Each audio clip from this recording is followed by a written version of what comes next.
Oh, it's not gonna. Yeah, this is. Oh, there. Okay. Originally from Bellingham, Washington. Did my undergrad down there, right across the border, and then once I finished that up in 2014, came across the border to do my master's degree at the University of British Columbia.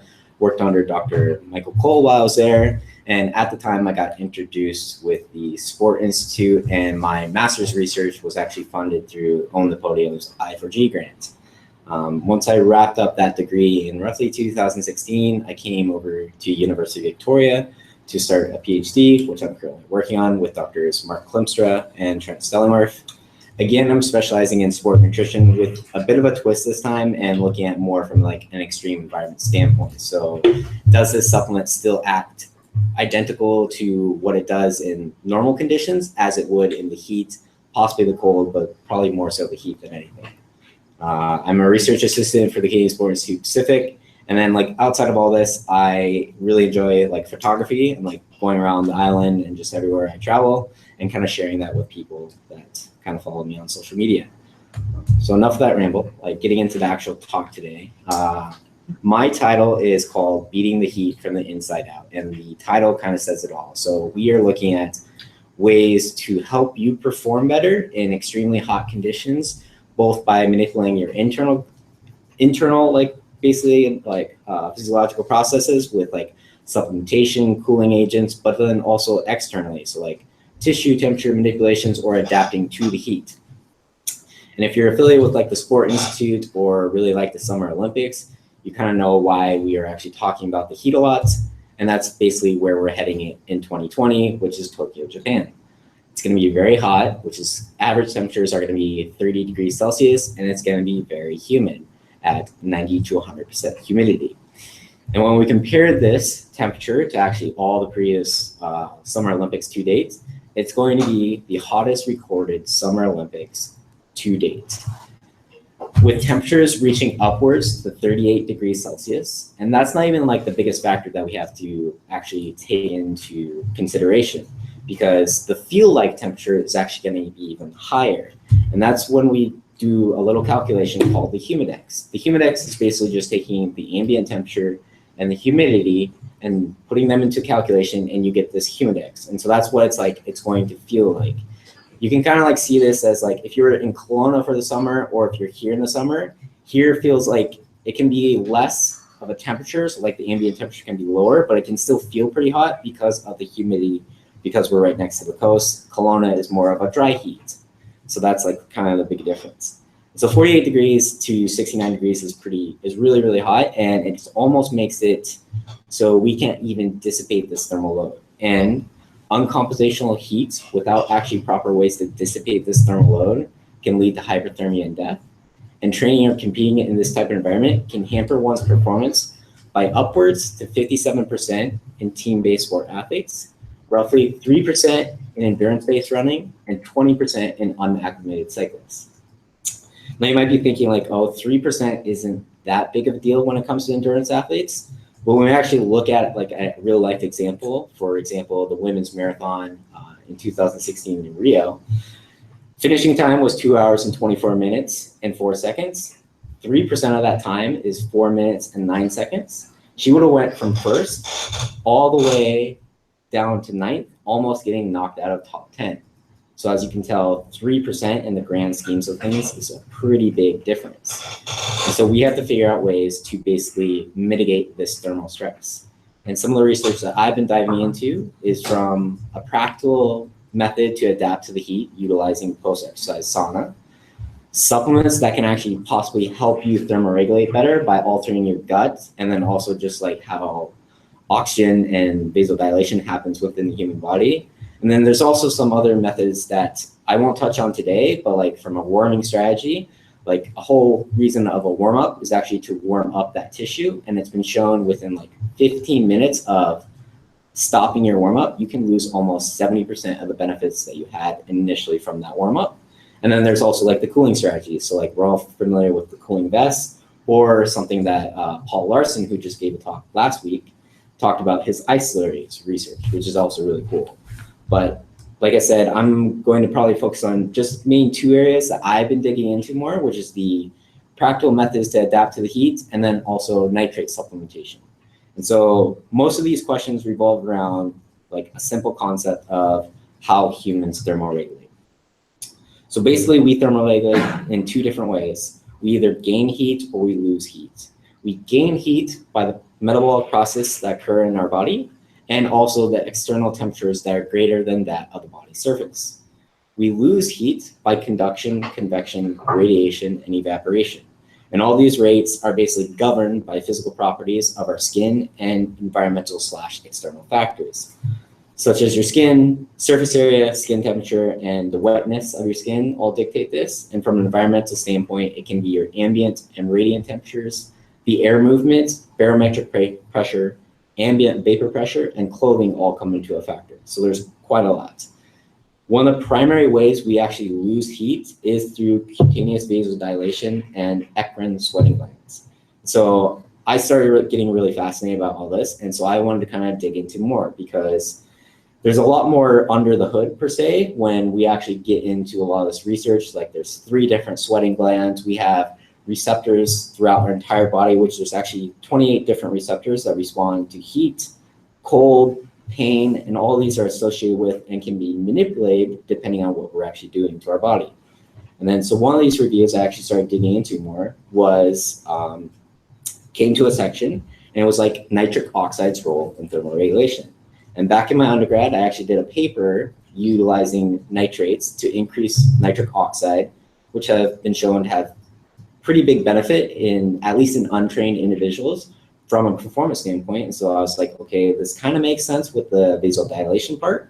And then I read one sentence in this review saying 30 to 45% of our ability to vasodilate is actually contributed to the NO dependent and independent pathways. And NO is just short for nitric oxide.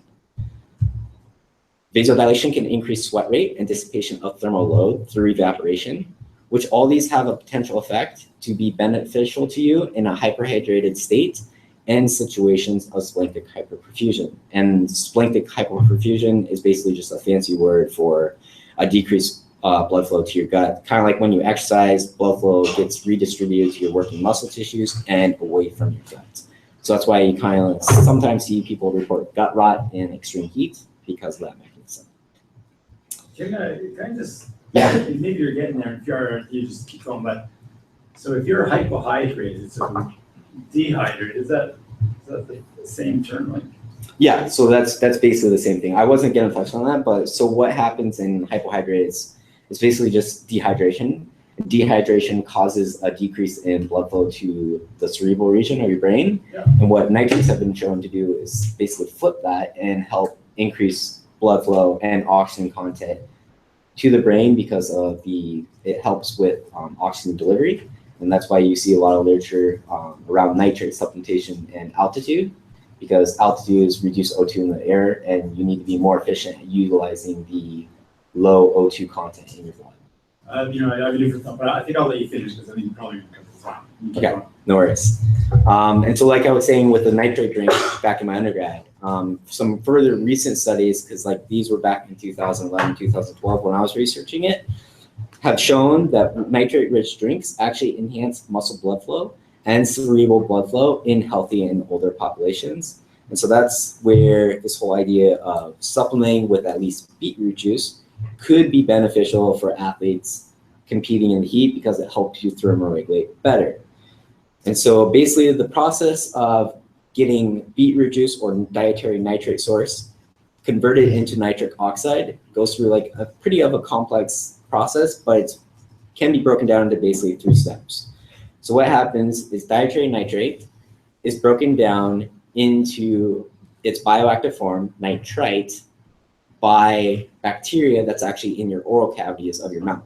And so that's why they kind of suggest like using mouthwash and trying to get the benefits of nitrate, kind of nullify everything, because that mouthwash actually goes in and kills these enzymes that convert nitrate to nitrite.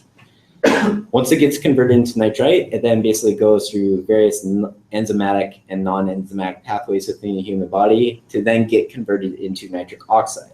This nitric oxide can act as like a neuromodulator and affect the brain. It can act as like a cell-to-cell interaction molecule as well, and it can also like alter ion channels, which are affiliated with calcium. And so, like I was saying, multiple processes such as vasodilation, regulation of blood flow and VO2, mitochondrial biogenesis and respiration, glucose uptake into the cell, angiogenesis, which is a fancy word for like blood vessels, muscle contraction and relaxation. So it basically alters your calcium channels, and collectively, this kind of enhances skeletal muscle function. It improves your economy, efficiency, and reduces your susceptibility to fatigue. Collectively, it can influence your cardiorespiratory system. And the literature is pretty vast out there from a beetroot supplementation, such as 2 different search terms in Google actually gives you 2 million hits.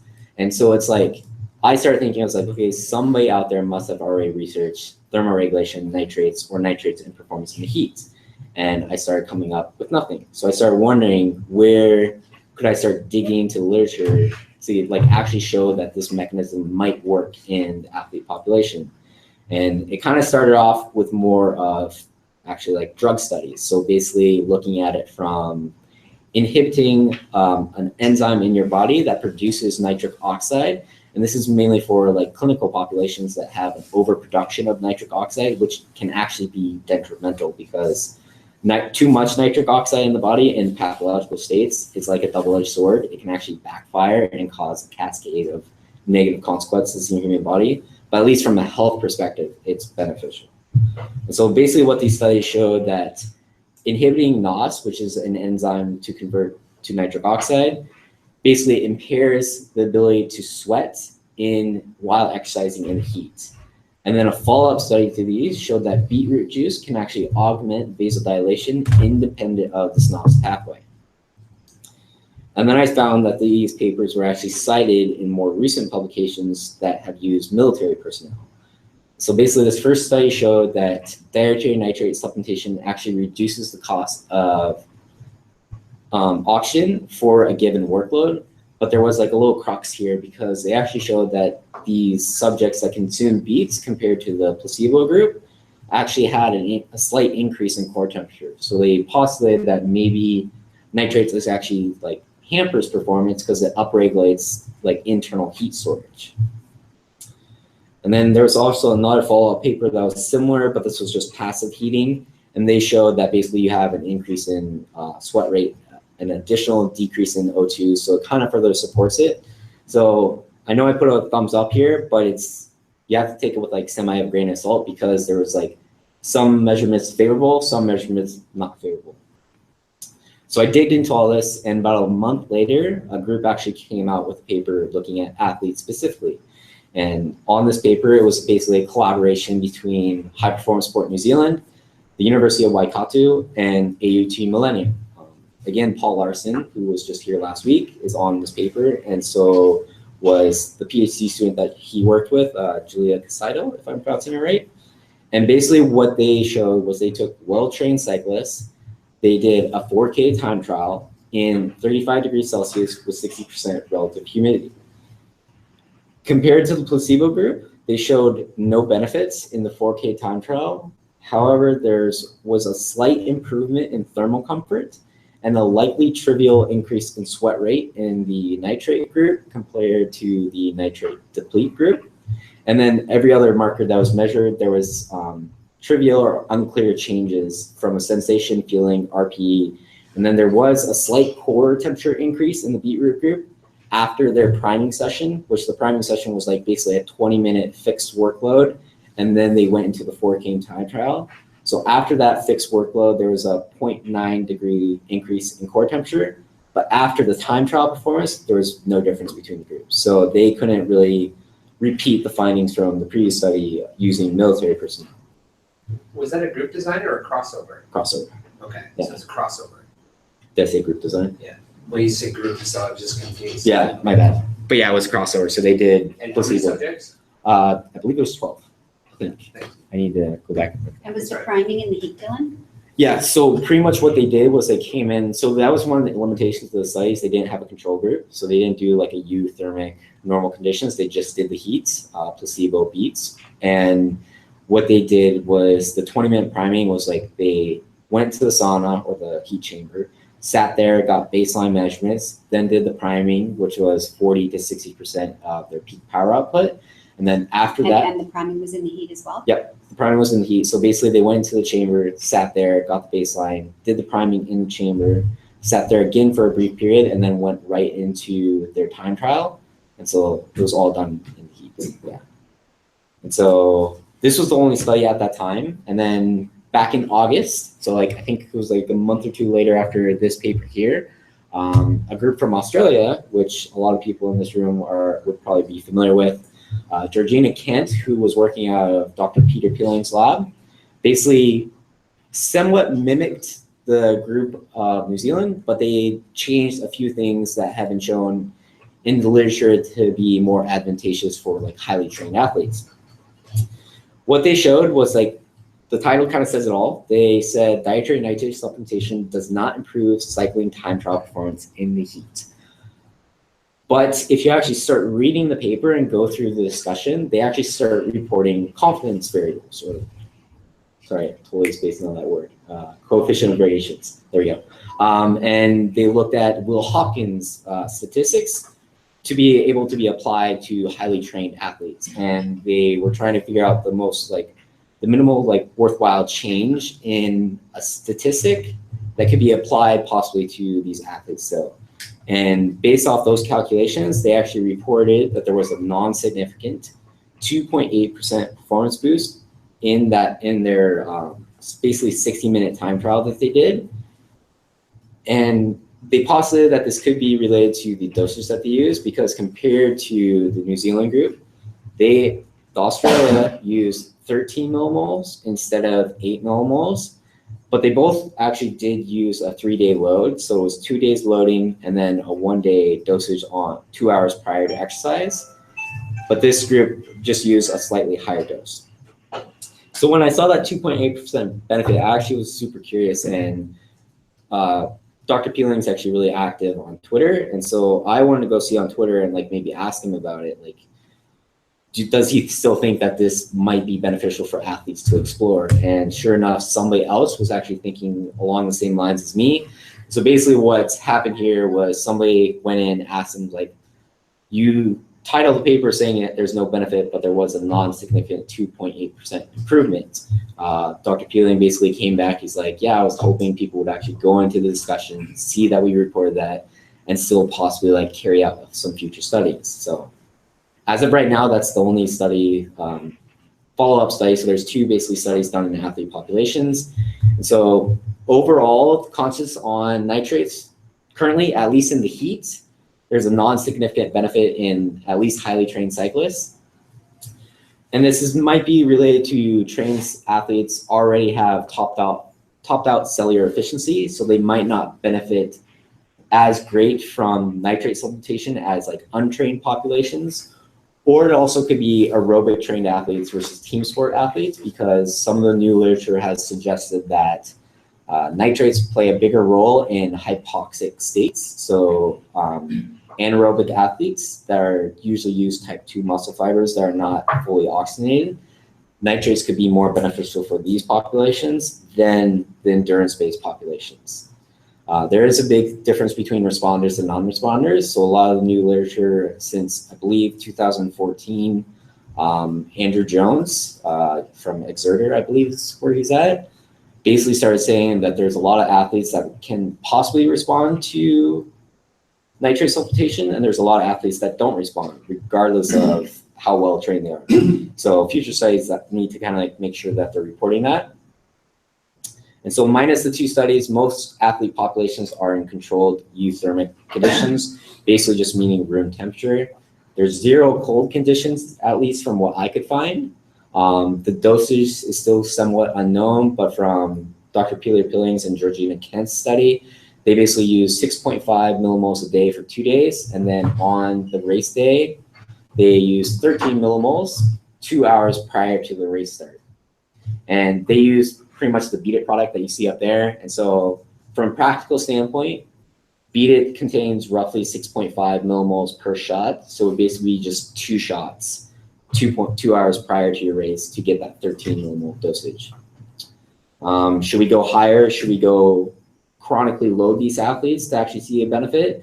Because there's a study done, I think 2014 or 15, showing that 5 to 6 days of loading of 8 millimoles a day actually has benefits to the same athlete population used in these previous 2 studies in a 4K time trial. So that was like one postulation that the New Zealand group actually thought about, was like, maybe we should have taken this dosage and loaded it chronically a few more days, and we would have seen a difference. Athlete population, which I already touched upon, and then how much should we be taking collectively? We still don't know, kind of. What about gut issues with the beaded? Is anybody complaining about that? There was concern, but based on some of the literature that people are been reporting, even with a 13 millimoles, or there's new studies that have actually used 21, there's been no gut-related issues. The only gut-related issue that you can probably like see is like, it just makes your stools and your urine look different colors. And it can actually theoretically improve the gut because actually during the military study, they actually looked at inflammatory markers that are associated with endotoxins. So basically it's the breaking down of your gut wall. And basically what happens is these endotoxins leak out into your bloodstream and causes an inflammatory response. And they showed in the beetroot group supplementation actually had a reduced inflammatory response to the depleted placebo group. So it could actually be beneficial to improving that gut lining wall. I had brutal experiences with it. With Really? the shots or with the 500 mLs? With the bead shots. Like 2 hours after the race, I was just in ass agony, bad diarrhea. What did you win the race? I don't know if there was significant enough performance enhancement to warrant the pain and suffering afterwards. And it wasn't just one occasion; it was on repeat. I just wonder if I'm So like a maybe guy or if it's to be honest, like I kind of just like stayed within like this area, so I haven't quite dug into like maybe all the negative effects that can come with it. But based on the literature I read, it improved the gut lining. But you're totally correct; like it could backfire and reverse the other way. So to get the original, Totally for me. to get to 6 millimole, it was 500 mLs. Yeah. There's no question. Early on, I remember chugging some of it down. It was 5 years ago. It was.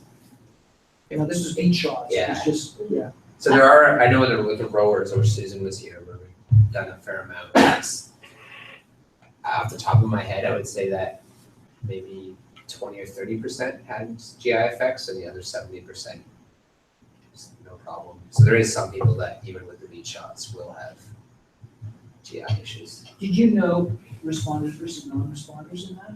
Was there a correlation between responders or non-responders and GI issues? So to know whether someone's a responder or non-responder means they need to be consistently a responder or non-responder, and you need multiple trials to actually assess that. And no studies, there's a lot of studies out there that talk about responders and non-responders inappropriately, in my humble opinion. They're just taking people that had nice responses and circling them and comparing to this other group and trying to make a story out of nothing, unless they went in and repeated the trial 2 or 3 times in a row to show that they're consistently responders or non-responders. My sense on the GI side effects in totality is of working with athletes is there are responders and non-responders, and that people with upset stomachs tend to get upset stomachs with a lot of things, and it may come back to energy availability or some other underlying clinical issue. And also I'm curious, allergens or whatever, so. just like depending on like how much nitrates they're consuming in their normal diet as well, because that's theorized one reason why athletes might not respond to these nitrates, or at least the 8 millimoles, and they need higher because they already consume lots of veggies, and like for example, rhubarb has way more nitrates in it than beets do. So it's like these other vegetables that we consume on a normal daily basis have more nitric content in it than beets. I wouldn't call rhubarb a normal daily No. vegetable. Well, there's also lettuce, there's arugula, but No, No. Don't listen, judge. it's Don't fine. judge. It's like, The question I have is, so if I follow this along, you take nitrates to get better skin perfusion, so better vasodilation, and then you're gonna get better heat or dissipation from sweat losses. So the question I have with the principle of that is that in an endurance athlete that's under heat stress, if you're diverting blood to the skin for muscle function, does anyone think that this would work? Like, I mean, mechanistically, I think you start diverting blood away from muscle, and you're in trouble. And then the second is skin blood flow. Like, is that the limiting factor around heat thermoregulation in elite athletes? Because I don't think it is. I think you're on it. Like, it's kind of depends, I guess, like what type of athlete. Like, when we say elite, are we talking about, did you say endurance? Yeah. So I guess, what's your thoughts on what you think is the limiter if it's not, from a thermoregulation standpoint specifically? Well, for me, and I guess I agree with Patty, and it's one of Trent and I have talked about this, and is it a, for acclimation purposes, is it like an extra stimulus? But I agree, if you look at endurance athletes, and to me, it's more duration specific, where the athletes get into problems because of dehydration, lack of fluids, and then if you're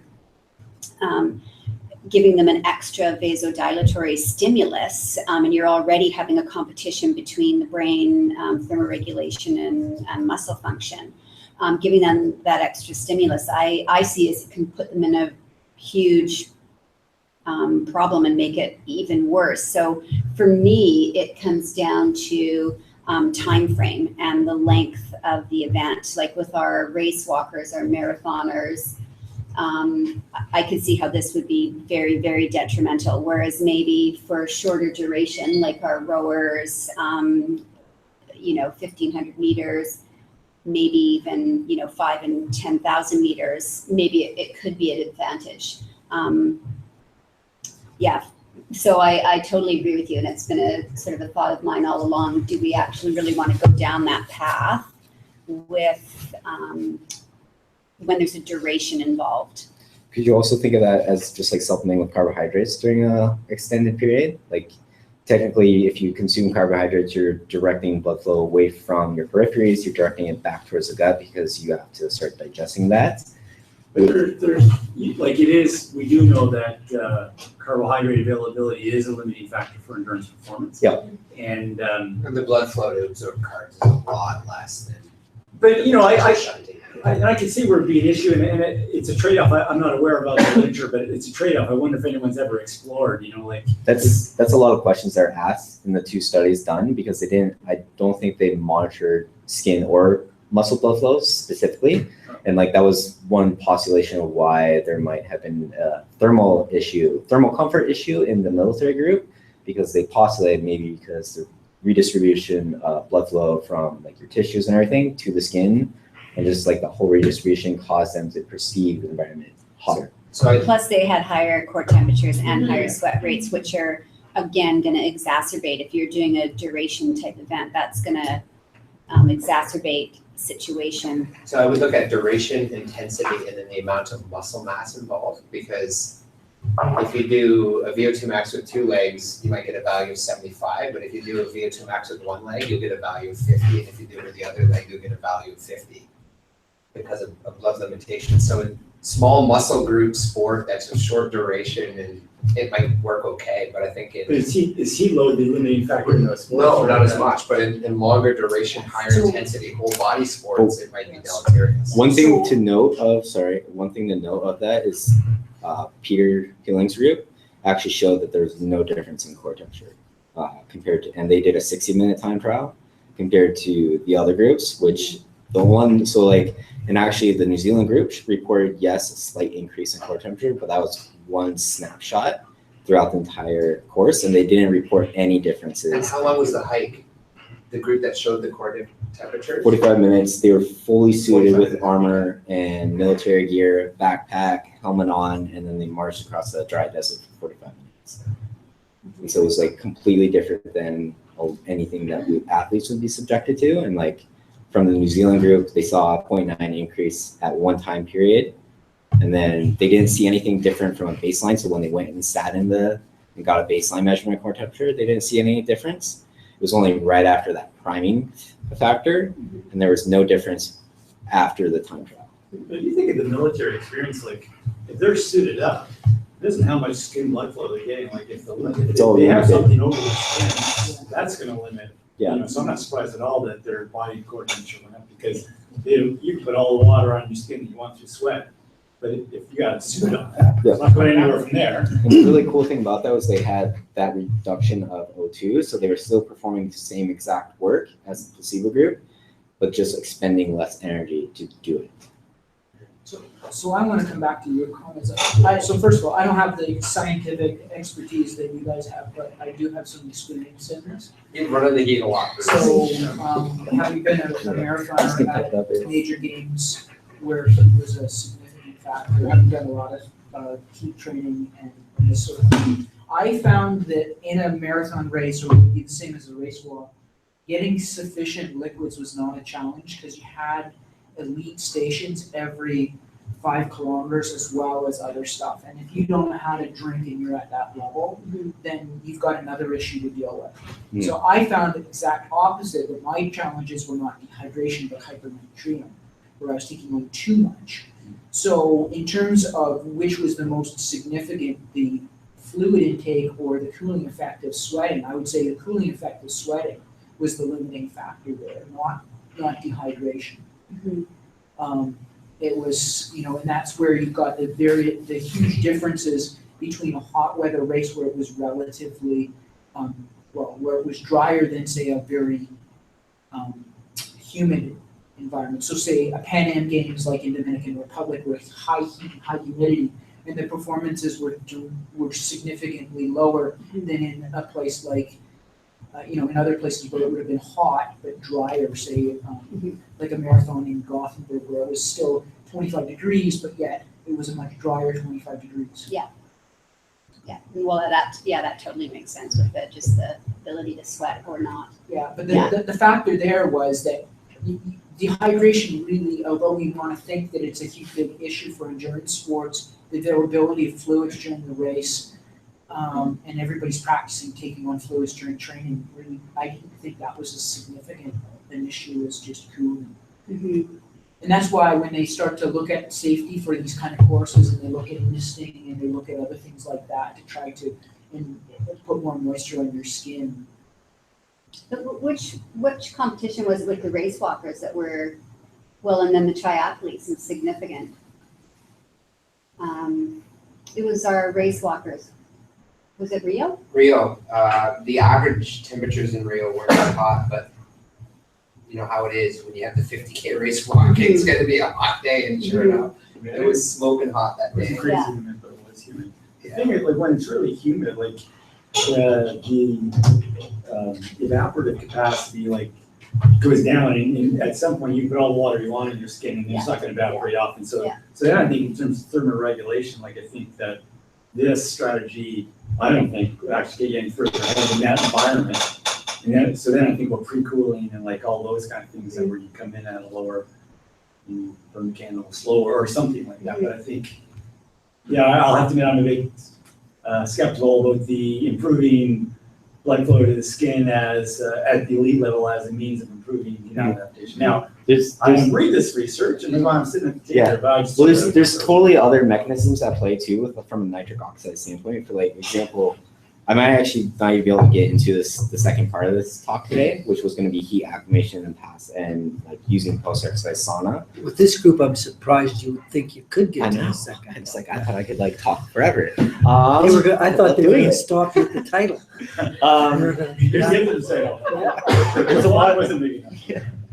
There's a lot of like brain activity going on as well. So nitric oxide actually acts as a neuromodulator in the brain. So this is irrespective of anything like thermoregulation standpoint. So basically, it basically triggers and acts as a direct motivator for BDNF, which is like basically like a little hormone in your brain that can stimulate a cascade of beneficial things in your brain, from increasing norepinephrine, increasing prolactin.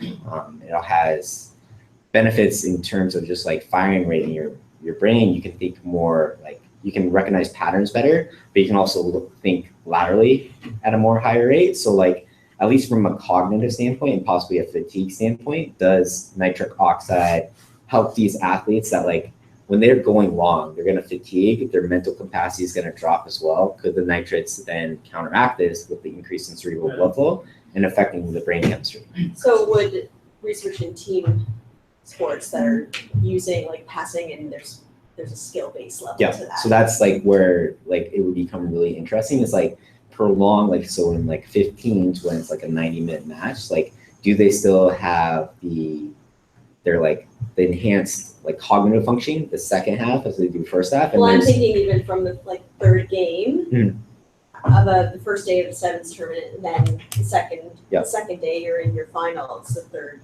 game, sixth game of the, so it comes to like a time so is it having an impact with a short duration game but multiple games? I like there's actually a group, Andrew Jones actually did a study, at least for a 15 standpoint. He actually looked at the effects of nitrate supplementation versus the placebo. First half compared to the second half, they had performance, but then they also added the cognitive task on it. And it was just like a simple task.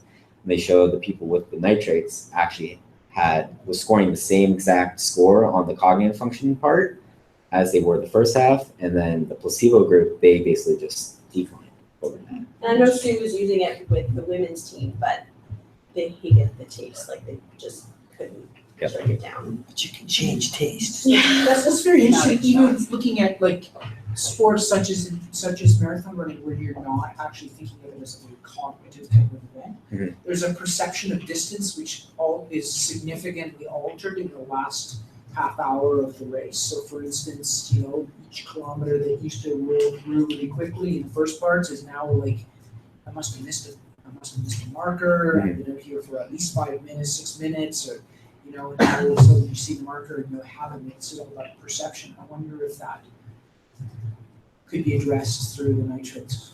Especially like with like a recent paper that just came out from Cecilia down in Tasmania.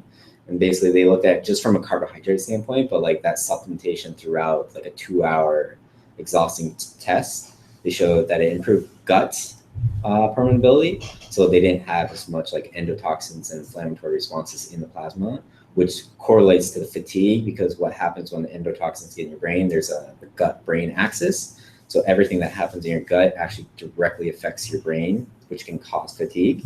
So they showed like possibly that it could ward off like just consuming carbohydrates throughout compared to not consuming anything. And so like same thing could possibly, like there's no literature on this, but like possibly apply with the nitrate supplementation. So it seems to me that if we were talking about like the various effects of nitrates on performance, like brain effects, muscle blood flow effects, skin effects, and through the skin, vasodilatory effects, and through that potential thermoregulatory effects. If it works, you'd actually probably have to show some either A, increase skin blood flow, or B, decrease core body temperature in relation to the control group or something. Because otherwise, if you don't show that, can the brain stuff going on, can the muscle function stuff going on? The two things that I personally would measure if I was looking at this would be BDNF, because you can actually do all of this. It's not brain derived. Thank you. Just gonna totally butcher that name. So what is that? So it's basically just like a neurochemical in the brain that has a cascade effect, and it mainly alters the kappa opioid / mu opioid process in your brain. So like a lot of people are probably familiar with endorphins, and that goes through the mu opioid process within your body. And the kappa opioid is actually that perceived feeling of like pain. Like when you start a workout, like it kind of sucks. Like you don't want to be there, but then after like a few minutes or like 20 or so minutes, you start to feel, like get into a rhythm. Everything starts to feel good. Possibly. Some of it takes longer than 20 Yeah. So like after that 20 minutes, it starts to feel good. Like you find your rhythm, you're hitting your clips easily, and it's just like everything's like flowing perfectly. And that's the mu opioid. So basically it's a synergistic effect. BDNF is kind of like the grandfather or grandmother that sits on top of them and basically regulates that process. So a higher BDNF can actually have that process occur easier. And so you can measure BDNF in plasma, urine, or saliva. And they've actually correlated, at least I believe, saliva really well with everything that's occurring in your brain. Plasma is, of course, like easier or like more directly related, but like they started like getting really good at having saliva be a really good indicator. And then you can measure some intestinal and permeable proteins, IFABP or something like that, in the urine. And so you can do both urine tests from an indirect standpoint. And if you have an increased concentration in IFABP, that means your gut is taking a bigger of a hit and there's more degradation happening. And so if you have a lower, that actually indicates your gut walls maintaining integrity. And from a BDNF standpoint, if you have higher, that's beneficial. If you have lower, then there's possibly nothing. So what is the effect on BDNF? Yep. Of heat training? So heat training, there's proteins called in that. So I think he wants does it go up or down? It goes up. Good, I like that. So it goes up. Keep it simple. And how, so here's the phenomenon that I'm trying to wrap my head around, because, so I've done significant amounts of sauna training. What I find, and I've had athletes do that too. So what I find is that I get some sort of an adaptation after 2 sessions, which is too small a time for the typical 9 days acclimation. And I want to know what's going on. So in other words, before your body's had any chance to make any physiological type of adaptations, there's a significant change in what you can handle in terms of heat stress. And I'm wondering if that's what I'm noticing. So yes, so basically an initial response to just like heat stress in general, like has this whole cascade process. Because like after you work out, like you probably feel better than you did prior to working out. And that's basically because all these neurochemicals that just basically like went off in your brain. And so basically what happens in the heat stress is it can be viewed as exercise. And so you have an instant response because of this heat shock protein that gets released. That heat shock protein basically goes and stimulates your brain, and also a bunch of like, for example, growth hormone. Like they've shown that one single session of an hour-long sauna session increases growth hormone by like almost 3 to 5 fold. And then once you have sat in that sauna for 20 minutes a day over 7 weeks, 2 times a day, you actually have a 1,600% increase in baseline growth hormones than you did prior. And that was just like irrespective of any heat stimulus. And so heat alone basically causes an increase in BDNF, which then causes this whole entire cascade of the mu opioid kappa opioid process. And so it releases those endorphins. And then just like, if I go back, it basically shows that within 1 to 6 days, you see that shift. And even like in the second day, you'll start seeing like a decrease in heart rate than you did prior. But I I think what Bruce is getting at is that the neck down stuff takes a while, and the neck up stuff. Yeah. Really quick. And that's exactly, so that's what it seems as though we're noticing. Did you see that, Wendy, with, like, did you see, like, after a couple of days of heat training with No. But they're in there for, like, they know they're committed for 5 days. Yeah. So they don't have that, 2-day and then away they go. And usually by day 3, it usually is the worst day psychologically. And then 3 and 4 4 and 5. they're Yeah. they're getting to Yeah. the end, so. Yeah. So me and James Brotherhood actually did a pilot study based on the very, very few like passive heat acclimation studies done to date. We basically did it was a total of 16 sessions over 3 weeks with 2 heat acclimation chamber runs. And basically it was a total of 600 minutes. The 2 athletes that we basically ran through there, like they actually started saying within a few days, they started getting better and better. Because initially what I had them do was for the time was basically 30 minutes. They would go in for 15, they would come out for 5, and they would go back into 15. And pretty much it was until they could maintain that entire time, they might like bump up the time a little bit. But like after 2 days, they said, yeah, we can stay in the entire time. And that's what I'm noticing too. So my typical protocol would be like, to start for 2 to 3 days of just passive and then moving to jogging on the spot in the sauna. Yep.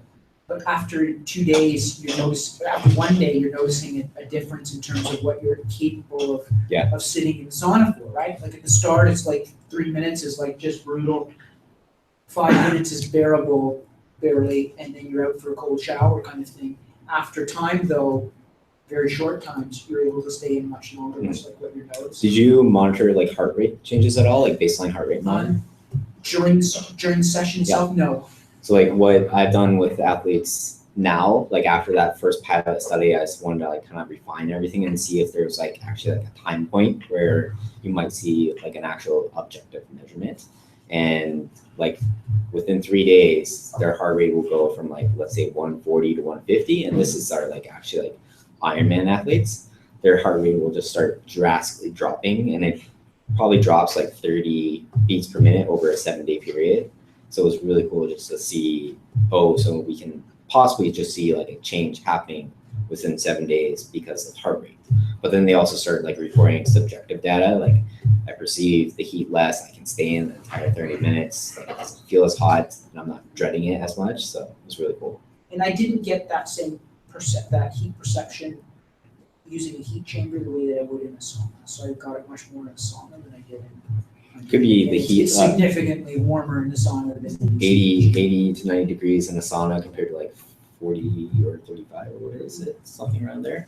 It's 88 degrees. 88 degrees in the sauna? Yeah, okay. It's like 80 to 90 depending on where you go. If you go to Finland, it's really hot over there. So I think Dylan? Yeah. I'm interested in the tug of war for cardiac output that happens under the influence of a circulating nitric oxide versus one that's regulated through the central nervous system, where it comes through the neurons. Endogenous and everything. Yeah, so when you get circulating nitric oxide, like you would get from beetroot, it's got to be causing dilation in the smooth muscle of the vasculature at muscle and at the periphery. Now, but during neurally regulated ones, this is run through the nervous system, and you get dilation, more of a dilation in the periphery at the cost of some going on down at muscle. So now all of a sudden we put it circulatory wise. How do we compensate for that tug of war on cardiac output if we are getting this dilation happening in both places and without that ability to regulate and send it one place or another? What happens under these kinds of conditions? Do we have a drop in muscular function, and we're not getting as much dilation on the periphery because we're tug-of-warring some of it down to muscle, or vice versa? From a physiological point of view, have you seen this? I noticed they didn't measure skin blood flow and muscle blood flow to see what's happening there and what would happen without the nitrate versus what happens to that balance when you've got the nitric oxide circulating in the circulation. To be honest, I don't know if I can give a full answer on what you're looking for, but it's like from at least a nitrate standpoint. So you already have a lot of circulating nitrite in your body. That nitrite can actually go through a process that's like basically picked up by your kidneys and everything, and can basically go, it's basically like a cycle that keeps happening. So this is just like me thinking off the top of my head, but maybe if you get too big of a dose of nitrate or nitrite, it basically sits in your plasma, but then it just like keeps filtering around, and so you don't get that massive flux going either way. But yeah, I wouldn't be sure about that, but I think it's an interesting question from a physiology point of view. And then the next question would be, and so what?